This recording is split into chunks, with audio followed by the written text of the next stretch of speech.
to hour 15 of Notre Dame Day. My name is Abby Wellner, and we are joined now by Notre Dame chemistry professor Mayland Chang. Mayland has discovered a compound that accelerates diabetic wound healing, and it may open the door to new treatment strategies for people with diabetes. Mayland, welcome to Notre Dame Day. Thank you so much for joining us. Good morning. And good to be here. 29 million Americans is a very large number of people affected by diabetes. Tell us a little bit about how your research is impacting that population.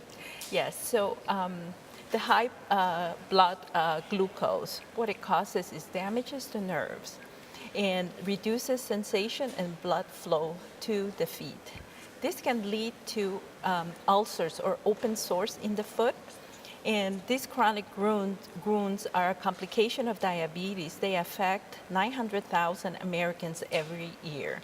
And 25% of patients with diabetes will develop diabetic foot ulcers. Now, the standard treatment for diabetic foot ulcers is debridement.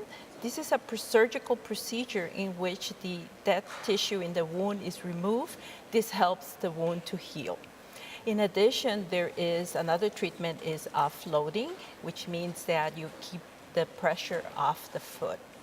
There is a single FDA-approved drug for diabetic foot ulcers. However, it's associated with malignancies, and also there is an increased risk of death. So unfortunately, the treatments are not very effective. And every year, as a result of this, 73,000 Americans, they undergo lower limb amputation every year. So obviously there is a need for more research, and yes. Here at the University of Notre Dame, you are conducting some of that research, and it has led you to the discovery of a particular enzyme. Tell us a little bit about what your research is doing.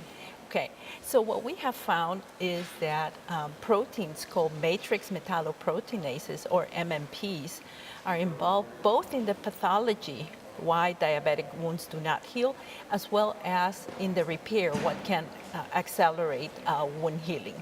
And we work with diabetic mice. We have shown that in diabetic mice, MMP9 is the reason why the diabetic wound does not heal.